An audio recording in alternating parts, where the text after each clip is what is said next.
কুরাইশ নেতারা বলল, মুহাম্মদ ইন কুনতা নবিয়ান হাক্কা, তুমি যদি সত্যিকারের নবী হয়ে থাকো, এই চাঁদনি রাতের আকাশের চাঁদ তুমি দ্বিখণ্ডন করে ফেলো। বুখারীর বর্ণনা, বুখারী শরীফে এসেছে, নবীজি সেই দিন চাঁদনি আকাশের নিচে তিনি দাঁড় হয়ে চাঁদকে লক্ষ্য করে যখন ইশারা করে, যখন তিনি চাঁদ দ্বিখণ্ডনের জন্য যখন নখটা যখন আস্তে করে ইশারা করলেন, ইনশাক্কাল কামার, আকাশের চাঁদ দুই ভাগ হয়ে গেছে। এই মুহূর্তে হসপিটালে বহু পেশেন্ট আছে না নাই? হার্টের রোগী আছে না নাই? চোখের রোগী আছে না নাই? কত আক্রান্ত, কত রোগী হসপিটালে, ক্লিনিকে ভরা। আমাকে আপনাকে সুস্থ রেখে, নিরাপদে রেখে এমন সুন্দর একটি জান্নাতি পরিবেশে, যেখানে মানে রহমতের ফেরেশতারা আমার আপনার জন্য সর্বক্ষণ আল্লাহর কাছে দোয়া করছে, এমন একটি বরকতময় জায়গায়, সুন্দর একটি পরিবেশ আল্লাহ তাআলা আমাকে আপনাকে আসার বসার তৌফিক দিলেন। শুকর আদায় করছি, মুহাব্বাতান বলে উঠছি আলহামদুলিল্লাহ। আবারও বলছি আলহামদুলিল্লাহ। চিৎকার মেরে বলছি আল্লাহুম্মা ইন্নী আসআলুকা আল হুদা ওয়াত তুকা ওয়াল আফাফা ওয়াল গিনা। সবাই বলি আল্লাহুম্মা লাকা আসলামতু ওয়া বিকা আমানতু ওয়া আলাইকা তাওয়াক্কালতু ওয়া ইলাইকা আনাবতু। আমরা আল্লাহ তাআলার শুকর আদায় করে নিলাম। সম্মানিত হাজিরিন, আমি মাহফিল প্রাঙ্গণে এশার সালাতের আগে এসে হাজির হয়েছি। মন তো চায় একটু আলোচনার মূল সময় উঠি, কিন্তু পারা যায় না। এই যে উঠতে উঠতে 11:30 ক্রস হয়ে গেল। মাহফিল কমিটিকে বললাম উঠাবেন কখন? হুজুর মানুষ তো আসতেছে। তো বললাম কি মানুষকে যাওয়ার সময় উঠাবেন? মানুষ তো আসার সময় আমাকে উঠাতে হবে। এখন তো একটু যাওয়ারই সময়, 11:15 প্রায় বেজে যাচ্ছে। তা আমি যদি আলোচনা শুরু করি, সময়কে দেওয়া যাবে? যাবেন কারা কারা? হাত তোলেন। এটাই হলো 11:15 বরকত। বেশি রাত হলে এই একটু এলোমেলো ভাবটা চলে আসে। মানুষ তো, তাই না? মানুষের ক্লান্তি চলে আসে। তা আমি যতক্ষণ আছি আমাকে সময় দেওয়া যাবে? সবাই থাকতে রাজি আছি? জোরে বলি ইনশাআল্লাহ। আমরা যে মাসে এখানে এসেছি, সেই মাসে জন্ম নিয়েছেন মুহাম্মদ সাল্লাল্লাহু, মৃত্যুবরণ করেছেন মুহাম্মদ সাল্লাল্লাহু আলাইহি ওয়াসাল্লাম। যার জীবনী শুরু হলে শেষ হবে না, যার চরিত্রের বর্ণনা আরম্ভ হলে কেউ শেষ করতে পারবে না।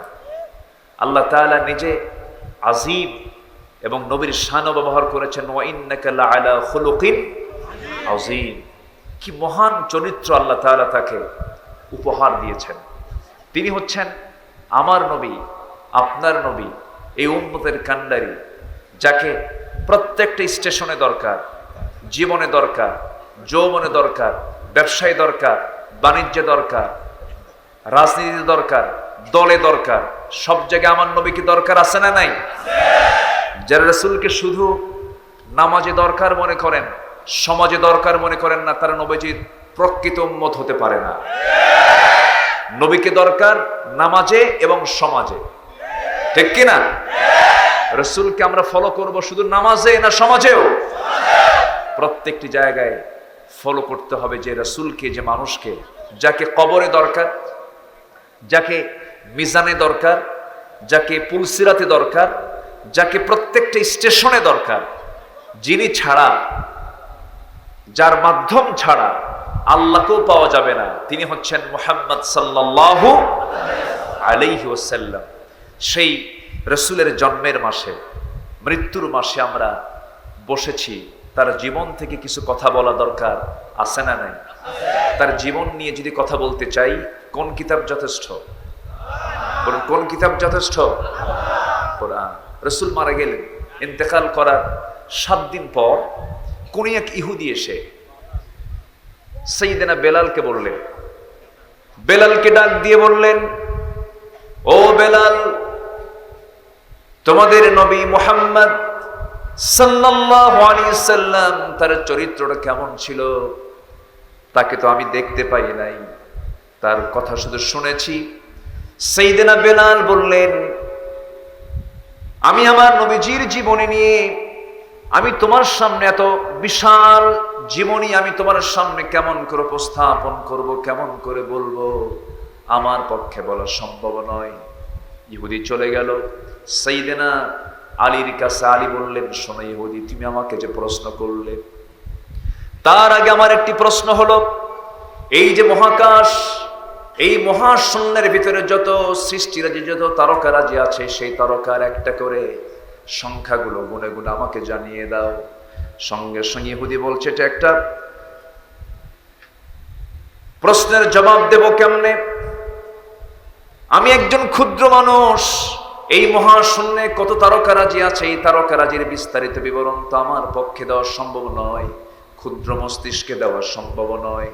সাইয়েদনা আলী বললেন যে মহান রব্বুল আলামিন এই আকাশকে, এই জমিনকে, গোটা পৃথিবীকে আল্লাহ তাআলা কালিল বলেছেন, সামান্য বলেছেন, আর আল্লাহ তাআলা আমার নবীর চরিত্রকে সীমাহীন চরিত্র বলেছেন। সেই সীমাহীন চরিত্রের বর্ণনা আমি আলী তোমার সামনে আমি কেমনে দেব? জোরে বলে সুবহানাল্লাহ। আম্মা জান আয়েশাকে একদিন প্রশ্ন করা হলো, কাইফা কানা খুলুক রাসূলিল্লাহ, আমাদের নবীর চরিত্র কেমন ছিল? সঙ্গে সঙ্গে আম্মা জান আয়েশা জবাব দিলেন, কানা খুলুকুল কোরআন, তার চরিত্রই ছিল কোরআনে কারীম। জোরে বলে সুবহানাল্লাহ। তার সকল আদর্শ সব দেওয়া আছে কোন কিতাবে? কোরআনে। কোরআনটা আমরা একটু চোখ বুলিয়ে দেখবো। এটা এমন একটা আয়না, যে আয়নায় চোখ রাখলে আমার রাসূলকে একদম স্পষ্ট দেখা যায়।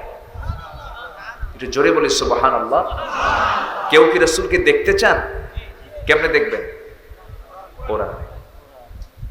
কোরআনের এই আয়নায় চোখ রাখবো, রাসূলকে সরাসরি দেখতে পাবো।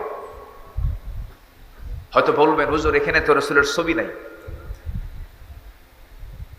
সম্মানিত ভাইয়েরা, পৃথিবীর সবচাইতে বড় আয়না হলো হৃদয়ের আয়না। আছে না নাই? আছে।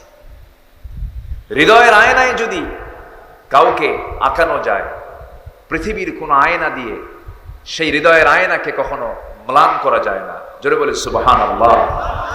তো হৃদয়ের আয়নায় রাখবো আমরা সেই লোকটাকেই, সেই মহামানবকে, তিনি হচ্ছেন মুহাম্মদ সাল্লাল্লাহু আলাইহি ওয়াসাল্লাম।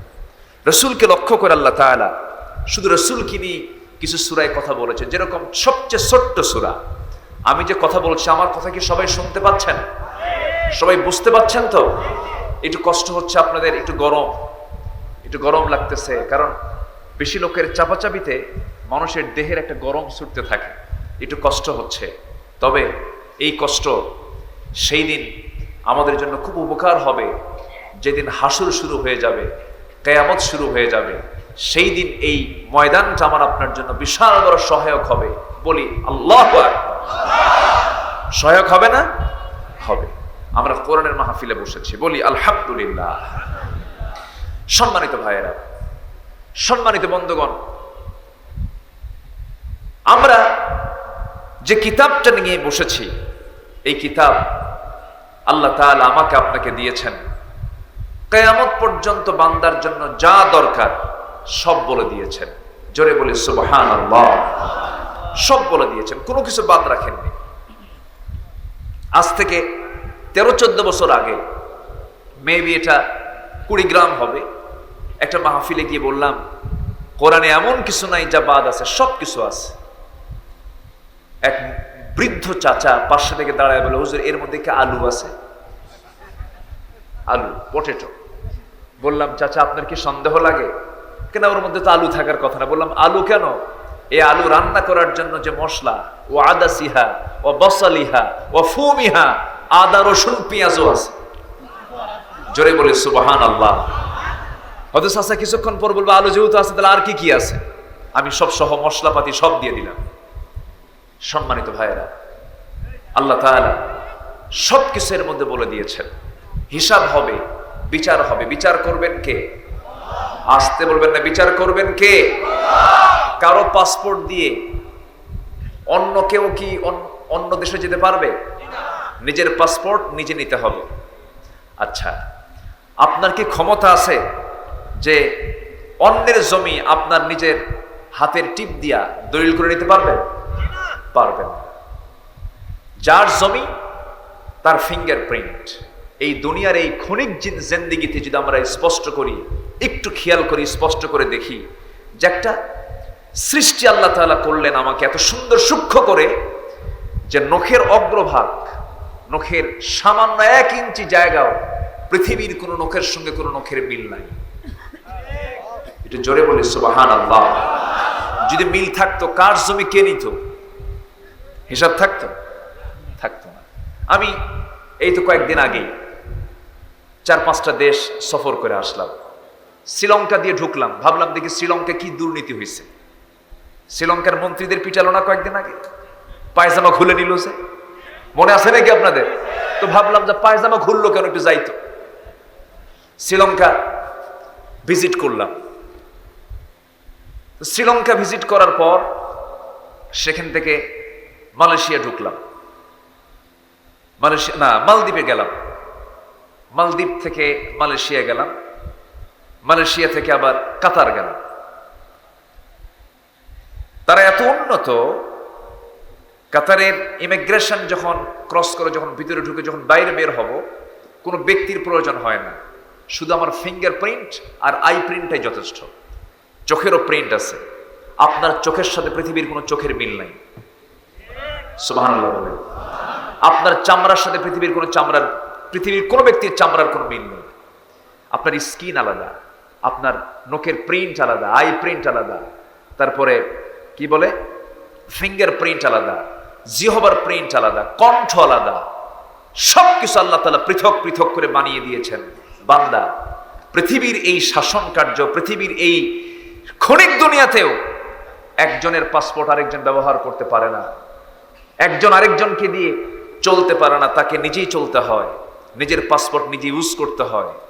ঠিক তেমনি বান্দা, তোমার কি বিশ্বাস হয় না এই দুনিয়ার ইমিগ্রেশন ক্রস করতে যেমন তোমার নখের প্রয়োজন হয়, সেই নখটা আমি যদি স্বতন্ত্র করে বানাতে পারি, আমি কি তোমাকে অবশ্যই তোমার নখ দেখে বিচার করতে পারি না? কে বিচার করবেন? আসতে বলবেন না, তিনি কে? আল্লাহ রাব্বুল আলামিন বলেন, বালা কাদিরিনা আলা আন নুসাউইয়া বানানা। বান্দা, তুমি কেমন করে আমাকে অস্বীকার করো? আমি তোমার নখের অগ্রভাগকে স্বতন্ত্র করে বানিয়ে দিয়েছি, কারোর সঙ্গে কারো মিল রাখি নাই। একদিন সবকিছুর হিসাব হয়ে যাবে, বিচার শুরু হয়ে যাবে। আল-ইয়াওমা নাখতিমু আলা আফওয়াহিহিম ওয়া তুকাল্লিমুনা আইদিহিম ওয়া তাশহাদু আরজুলুহুম বিমা কানু ইয়াকসিবুন। দুনিয়ার জিন্দেগিতে যারা মিথ্যা কথা বলতো, মিথ্যা বলতে বলতে তারা অভ্যস্ত হওয়ার কারণে হাসরের ময়দানে সেদিন তারা মিথ্যা বলা শুরু করবে যখন, সেই সময় আল্লাহ বলবেন, বান্দারে, তোর জিহ্বাকে আজকে আমি মোহরাঙ্কিত করে দিচ্ছি। সাক্ষ্য দেবে তোর হাত, সাক্ষ্য দেবে তোর পা। এই হাত দিয়া তুমি কাকে থাপ্পড় মেরেছো, এই হাত দিয়ে তুমি কোন অন্যায়কে ন্যায় বানিয়েছো, এই হাতের কলমের খোঁচা দিয়া কোন ভালো মানুষগুলোকে তুমি অন্যায়ভাবে মামলার রায় দিয়ে দিয়েছো। পৃথিবীর আদালত বিচার না করলেও তোমার সমস্ত হিসাব হয়ে যাবে, ঠিক কিনা? সাক্ষী দেবে হাত। এই 2 পা দিয়া কাকে তুমি লাথি মেরেছো, রিমান্ডে নিয়া নিরপরাধ মানুষগুলো কি জুলুম করেছো, অত্যাচার করেছো, তোমার পা সাক্ষী দেবে, ঠিক কিনা? সব সাক্ষী দেবে। জিহবা মোহর মেরে দিবেন, তিনি কে? আসতে বলবেন না, তিনি কে? সে আল্লাহ বুঝি নাই? আছেন না নাই? কম দেখেন, কম শোনেন, কম বুঝেন, কম জানেন? সবচেয়ে বেশি জানেন তিনি কে? সবচেয়ে বেশি দেখেন তিনি কে? সবচেয়ে বেশি বুঝেন তিনি কে? সব দেখছেন, শোনেন, হতাশ হবেন না।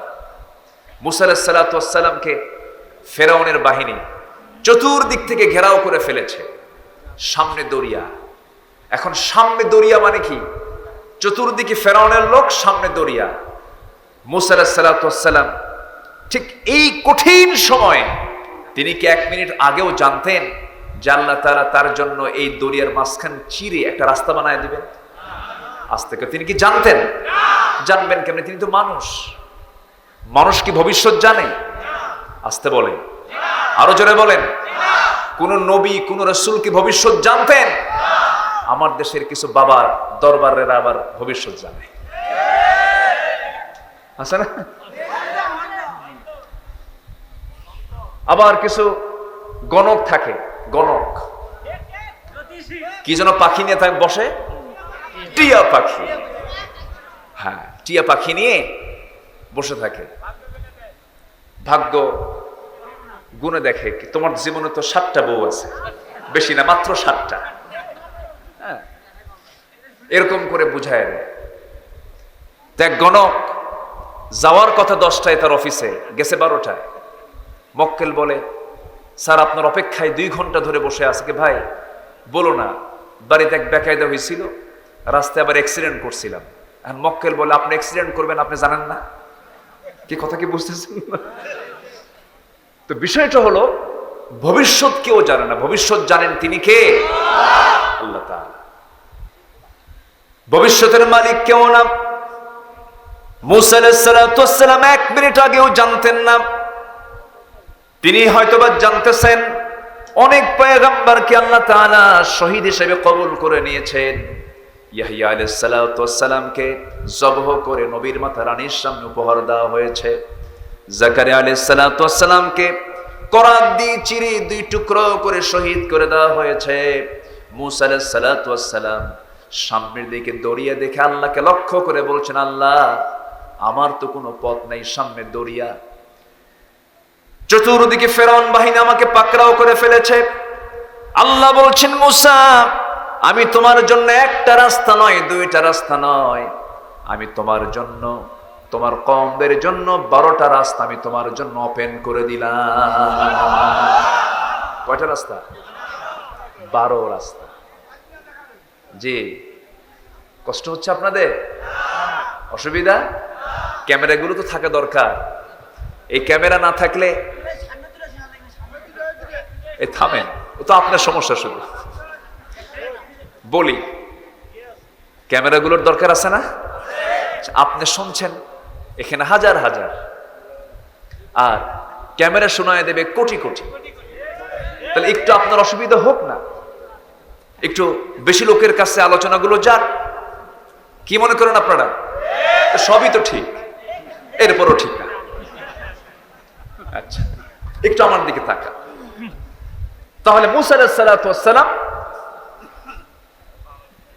যখন আল্লাহকে বলেন, আল্লাহ কি করলেন? 1 রাস্তা দিলেন না 12 রাস্তা দিলেন? একটা না 12টা? 12টা। একটা দিলেও তো হতো, আরামে যেন যায়, মানে বাইপাস সহ। গোবিন্দগঞ্জের বাইপাস হচ্ছে কিনা? বাইপাস নাই, এটাই সোজা হচ্ছে, ওয়ান ওয়ে হয়ে যাচ্ছে। যখন রাস্তা বেশি জাম লাগে তখন বাইপাস হয়, ফ্লাইওভার হয়, হয় না? ফ্লাইওভার, বাইপাস, যেন জ্যাম না লাগে।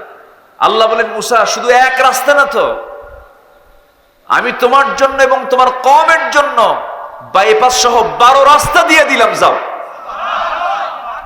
ওয়াল্লাযীনা জাহাদু ফীনা লানাহদিয়ান্নাহুম সুবুলানা, যে আমার পথে আসার চেষ্টা করে আমি তার জন্য 1 রাস্তা না, অসংখ্য রাস্তা বের করে দিই।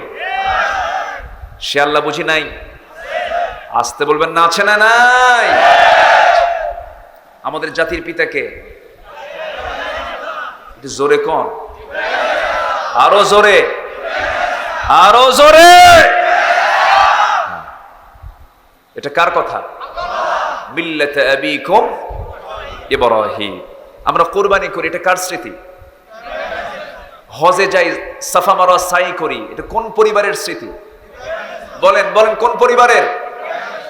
তাওয়াফ করি, সব নিজেরটা নিজে সাইজ করা। এই বোঝেন না কেন এত সস্তা? এটা একটা পরীক্ষা, এটা একটা কি পরীক্ষা। আল্লাহ বলেন, ইব্রাহিম তোমার একটা কাম বাদ আছে, কি? তোমার সন্তানরা তোমার এই সুন্নতকে মানবে, কি? তোমার খাতনা করতে হবে। তিনি একটা বড় তিনি আপত্তি করলেন, আচ্ছা আল্লাহ রাজি আছি। এরপর বলছেন, আল্লাহ আমি কি দিয়ে খাতনা করব? বোঝেন নাই তো? ওই যে কাঠ মিস্ত্রিরা এই বগলে নিয়ে যেটা দিয়ে ওই কাঠ কাটে, ওটাকে এলাকায় কি বলে? বাইশলা বলে, 22 বলে। এই জাতীয় একটা অস্ত্র তিনি হাতে নিলেন, একটু আড়ালে চলে গেলেন, নিজের খাতনা নিজে সম্পূর্ণ করলেন। জোরে বলি সুবহানাল্লাহ। সমস্ত আমাদের প্রাথমিক কাজের ভিতরে এই যে দাড়িটা রাখা, মোচটা ছোট করা, এগুলো সব আমাদের আব্বা জান ইব্রাহিম আলাইহিস সালাতু ওয়াস সালামের কিছু সুন্নাহ এখনো আছে না নাই? আসতে বলবেন না, আছে না নাই? তাহলে আমাদের সকল সুন্নতের মূল প্রাণ হচ্ছেন ইব্রাহিম আলাইহিস সালাতু ওয়াস সালাম। যেরকম সুবহানাল্লাহ। এই মহানবীকে, এই দামি একজন নবীকে, ইব্রাহিম আলাইহিস সালাতু ওয়াস সালামকে যখন চূড়ান্তভাবে সিদ্ধান্ত হলো, নমরুদের আদালত সিদ্ধান্ত দিল যে এনিওয়ে ইব্রাহিমকে আগুনে পুড়ে মারবো আমরা, সব সিদ্ধান্ত ওকে, সবাই একমত হয়ে গেছে। ইব্রাহিম সাহেবের অপরাধ কি ছিল? মূর্তি রাখা না মূর্তি সরানো? আস্তে, মূর্তি রাখা না মূর্তি সরানো? আবার কালকে যেন উল্টা পাল্টা যেন কোনো থাম্বনেইল না হয়, ক্যামেরাম্যান খুব সাবধান। ইব্রাহিম আলাইহিস সালাতু ওয়াস সালাম তিনি যে সময় এসেছিলেন সেই সময় ছিল সবচেয়ে বড় ফিতনা হলো এই শিরকের সয়লাব ছিল। তারা মূর্তি পূজা করত, এমনকি তার বাপ সুদ্ধা। তার বাপ ছিল মূর্তি, সে বানাতো ঝাঁকাই করে, ঝাঁকা বোঝেন তো? ঝাঁকাই করে বাজারে আবার মূর্তি বেচতো, মানে রব কেনা বেচা হতো। এমন রব কেনা বেচাও হয়, বুঝেন নাই তো? একদিন বাপ বলতেছে, বাবা আমি তো বুড়া হয়ে গেছি, এই ঝাঁকাটা, এই ঝুড়িটা তুমি মাথায় করে একটু বাজারে নিয়ে আসো, এই মূর্তিগুলো বেচতে হবে। উনি মূর্তিগুলো বলে, আপনি যান, আমি নিয়ে আসতেছি। মেজাজ গেছে খারাপ হয়ে, মাথায় নেওয়ার আগে মারছে একটা আছাড়, এক আছাড়ে তো সব শেষ। এরপরে মাথায় করে নিয়ে চলে গেছে, নিয়ে যখন সামনে বাবার সামনে রাখছে, বাপ তো জিব্বায় কামড় দিয়ে বলে, আব্বা তুমি একটু কাম করছো কাব্বা। আমি যখন ঝুড়িটা মাথায় নিলাম তখন দেখি ওদের মধ্যে গৃহযুদ্ধ শুরু। কথা কি বুঝতেছেন? আমি মানে শুধু মাথা থেকে নামাতেই দেখি যে ওদের কারো মাথা ঠিক নাই। বাপ আর কি বলবে? বাপ তো বুঝতে পারছে যে ছেলে আমারে ধরছে, ছেলে আমারে ধরে ফেলছে। বুকটা ফেটে যায়, আফসোস লাগে। মূর্তি পূজকের ছেলে ইব্রাহিম আলাইহিস সালাতু ওয়াস সালাম মূর্তির বিরুদ্ধে অবস্থান নিতে গিয়ে আগুনে নিক্ষিপ্ত হলেন। আর সেই ইব্রাহিমের সন্তান আমরা, মসজিদ ভালো লাগে না, মন্দির ভালো লাগে, ঠিক কিনা? আমি মন্দিরকে কটাক্ষ করছি না, প্যাগোডাকে কটাক্ষ করছি না, চার্চকে আমি কটাক্ষ করছি না। খ্রিস্টান ভাইরা তাদের উপাসনালয়ে যাবেন, হিন্দু ভাইরা তাদের মূর্তি, তাদের মন্দিরে যাবেন, তাদের মূর্তিকে আমরা গালি দিতে যাব না, আমরা কোনো ক্ষতি সাধন করতে যাব না। কিন্তু মুসলমান সেই জায়গায় গেলে আপত্তি আছে না নাই? আসতে বলবেন না, আছে না নাই? আল্লামা ইকবাল বলেছেন, উনকো তহজীব নে হর বন্দ সে আজাদ কিয়া, লাকে কাবে সে সনম খানে মে আবাদ কিয়া। নব্য যুগের সভ্যতা মোহে কেটে ফেললে সব বাঁধন, মসজিদ ছেড়ে মন্দিরে গিয়া বাসা বেঁধেছ হায় এখন। মসজিদ ভাল লাগে না। আমার দেশে 90% মুসলমান, আর নামাজ পড়ে মাত্র 5%। দুঃখ রাখবেন কোথায়? কোথায় যাবেন আপনি? আমরা কি মুসলমান? মাত্র 5% মসজিদে নামাজ পড়ে, অথচ একটা গ্রামে নামাজি 5% আর মসজিদ বানায় 14টা। আছে নাকি? হ্যাঁ, আছে আছে। যে গ্রামে এক মসজিদ যথেষ্ট, সেই গ্রামে 3-4টা মসজিদ বানায় ফেলে। কেন জানেন? ওর সভাপতি মানি না, এই মসজিদ বানা একটা।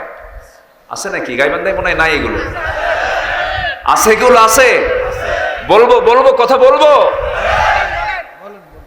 মসজিদ দরকার না মুসল্লি দরকার? মসজিদ বেশি দরকার না মুসল্লি বেশি দরকার? এখন কি বেশি? মসজিদ বেশি। ফজরের সময় মুসল্লি 3 জন, ইমাম, মুয়াজ্জিন আর খাদেম।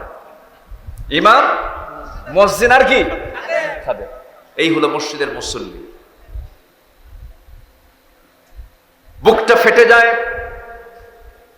এই যে আমরা বসে আছি, ফজর নামাজ কয়জন পড়বো হয়তো আমরা কেউ বলতে পারবো না। চলে যাব, গিয়া শুয়ে পড়বো। 1000 রাত ওয়াজ শোনার চাইতে ফজর নামাজের গুরুত্ব কম না বেশি? কম না বেশি? বেশি বেশি। ফজর নাই, জোহর নাই, আসর নাই, মাগরিব নাই, এশা নাই, একদিন নাই, 2 দিন নাই, 3 দিন নাই, 6 দিন নাই। 7তম দিনে শুক্রবার আসলে আবার ফতুয়া মারে, মসজিদে না গেলে কি শুক্রবার নামাজ না পড়লে কি আর ইমান থাকে নাকি? দেখছেন কি ইমানদার দেখে। যেতেই হবে মসজিদে।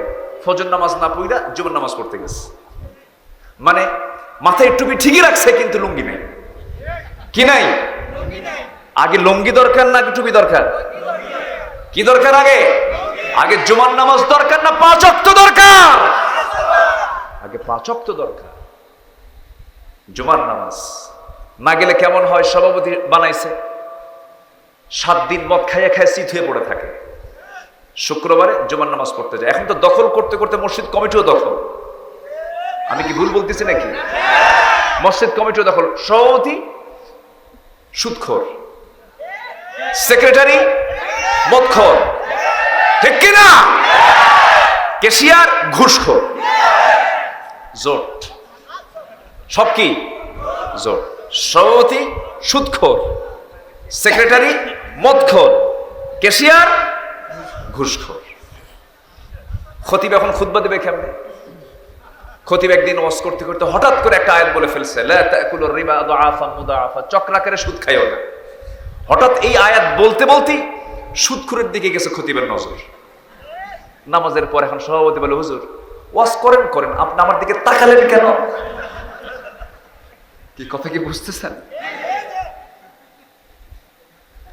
সম্মানিত ভাইরা, উচিত ছিল মসজিদ কমিটিতে নামাজি লোক ঢুকানো, পরহেজগার লোক ঢুকানো। আমাদের সময় না, আমাদের সচেতন হওয়া দরকার। ওই সমস্ত ঘুষখোর, সুদখোর, মদখোরদেরকে মসজিদ থেকে, নেতৃত্ব থেকে ঘাড় ধাক্কা দিয়ে বের করে দেওয়া দরকার। রাজি আছেন কারা কারা? হাত উঁচু করে দেখান মুসলমান।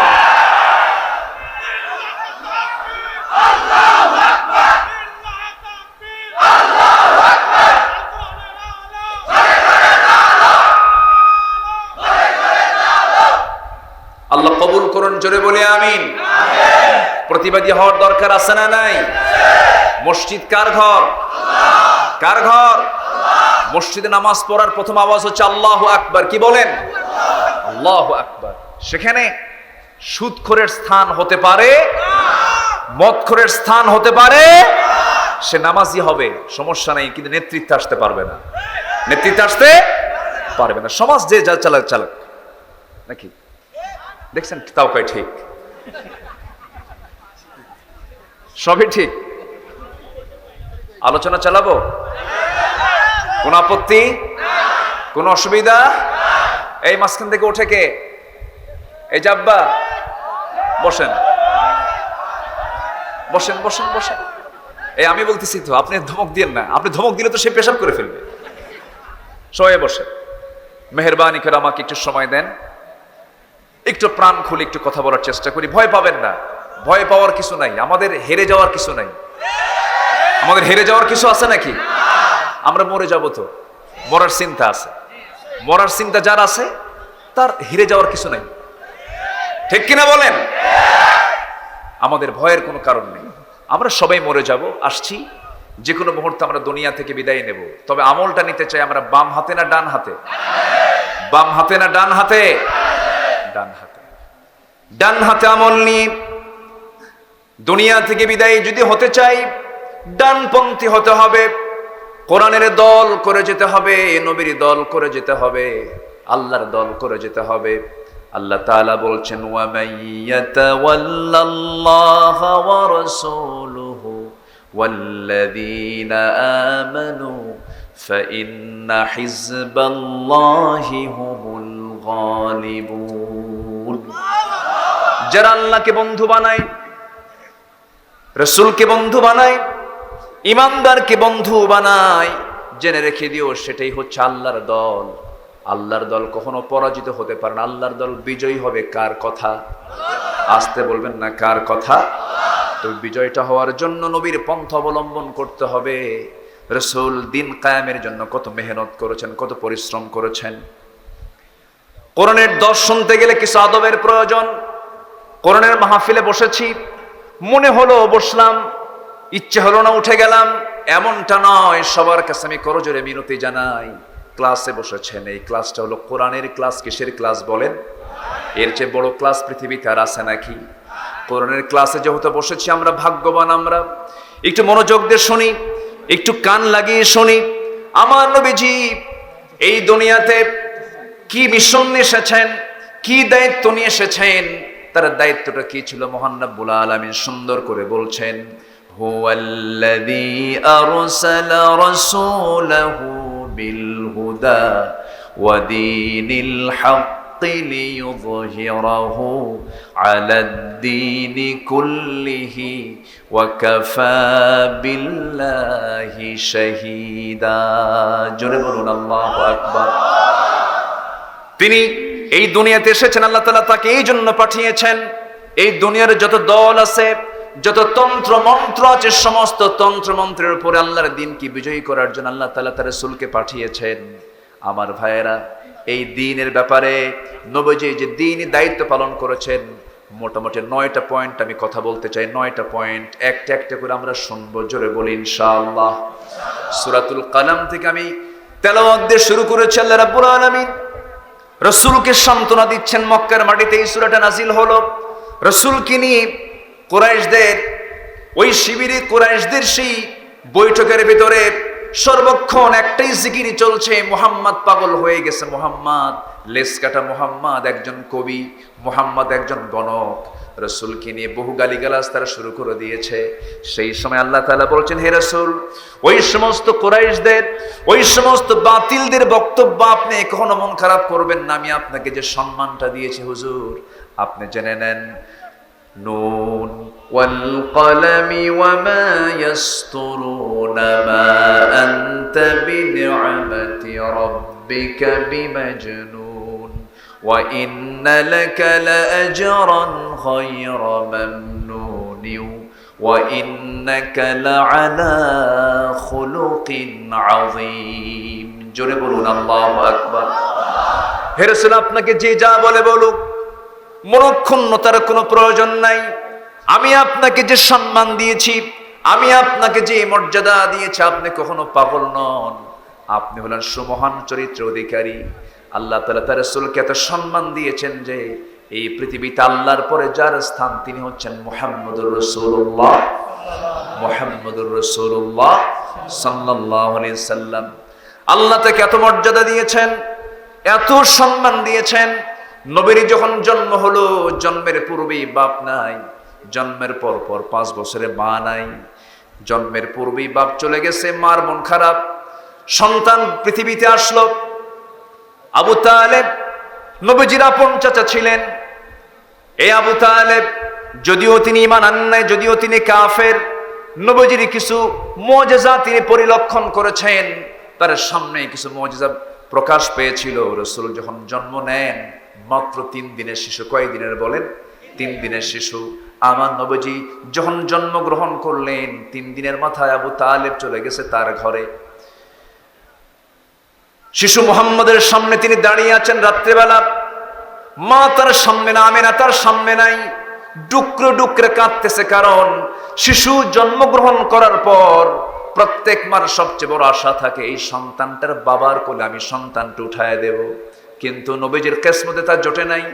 জন্মের পূর্বেই বাপ চলে গেছেন, মার মনটা খারাপ, মা সন্তানকে কোলে নিতে পারে না, সন্তান কোলে নিলেই তিনি কান্নায় ভেঙে পড়েন। তিনি চাঁদনি রাতে তার মা তাকে এক জায়গায় শোয়া রেখেছে, খোলা জায়গায় শোয়া রেখেছে। আবু তালেব বলেন, আমি যখন মুহাম্মদ বিন আব্দুল্লাহকে দেখতে গেলাম, আমার নবীজির নবুয়ত প্রাপ্তির পরে একদিন বলতেছে, মুহাম্মদ শোনো, এমন একটা ঘটনা আমি তোমার জীবনে দেখেছি। তোমার বয়স যখন 3 দিন, সেই সময়ে কোন এক চাঁদনি রাতে আমি তোমাকে দেখতে গেলাম। দেখতে গিয়ে দেখি চাঁদনি রাতে তোমার মা তোমাকে একাই শোয়া রেখেছে চাঁদনি আকাশের নিচে। দেখতে পেলাম তুমি তোমার ডান হাতটা যখন নড়াচড়া করছো, চাঁদটা ডান দিকে চলে যাচ্ছে। তুমি যখন বাম হাতটা যখন বাম দিকে নিচ্ছ, চাঁদটা বাম দিকে যাচ্ছে। যখন 2টা হাত নিয়ে যখন তুমি তোমার বুকের দিকে টেনে আনতেছো, চাঁদটা তোমার মুখের কাছাকাছি চলে আসতেছে। আমি কি সত্যি দেখলাম না মিথ্যা দেখলাম? রাসূল বলছেন, চাচা, জন্মের পূর্বে বাপকে হারাইছি, জন্মের পর 5 বছরের মাকে হারাইছি। মা, আমার বাপ মারা যাওয়ার কারণে মার মনটা খারাপ, মা আমাকে সময় দিতে পারেন না। এই জন্য আল্লাহ তাআলা আমার সময়টা পার করার জন্য আকাশের চাঁদ আল্লাহ তাআলা আমার জন্য খেলনা বানায় দিয়েছিলেন। জোরে বলি সুবহানাল্লাহ। আবার ওই চাঁদটাকে নখির ইশারায় দ্বিখণ্ডন করেছেন মুহাম্মদ সাল্লাল্লাহু আলাইহি ওয়াসাল্লাম। ওই কুরাইশ নেতারা বলল, মুহাম্মদ ইন কুনতা নবিয়ান হাক্কা, তুমি যদি সত্যিকারের নবী হয়ে থাকো, এই চাঁদনি রাতের আকাশের চাঁদ তুমি দ্বিখণ্ডন করে ফেলো। বুখারীর বর্ণনা, বুখারী শরীফে এসেছে, নবীজি সেই দিন চাঁদনি আকাশের নিচে তিনি দাঁড় হয়ে চাঁদকে লক্ষ্য করে যখন ইশারা করে, যখন তিনি চাঁদ দ্বিখণ্ডনের জন্য যখন নখটা যখন আস্তে করে ইশারা করলেন, ইনশাক্কাল কামার, আকাশের চাঁদ 2 ভাগ হয়ে গেছে। নবীর শুধু নখের ইশারায় হয়েছে, কিন্তু দ্বিখণ্ডন করেছেন কে? আসতে বলবেন না কে? নবীজির এই মুজিজা দেখে অনেক কুরাইশ সঙ্গে সঙ্গে বলে ফেলেছে, আশহাদু আল্লা ইলাহা ইল্লাল্লাহু ওয়াহদাহু লা শারীকা লাহু ওয়া আশহাদু আন্না মুহাম্মাদান আবদুহু ওয়া রাসূলুহু। হেদায়েতের মালিক কে? এত বড় মুজিজা আবু জেহেল অবলোকন করে বলতেছে, মুহাম্মদ তুমি তো জাদু দেখালা। কি দেখালা? জাদু দেখালা, জাদুঘর বানায় ফেলছে। আবু জেহেলকে রাসূল সবচেয়ে কম দাওয়াত দিয়েছেন না বেশি দাওয়াত দিয়েছেন? সবচেয়ে বেশি দাওয়াত আবু জেহেল পেয়েছে। রাসূল তাকে দিনে দাওয়াত দিয়েছেন, রাত্রে দাওয়াত দিয়েছেন, বহু চেষ্টা করেছেন, কিন্তু হেদায়েতের মালিক কে? আসতে বলবেন না কে?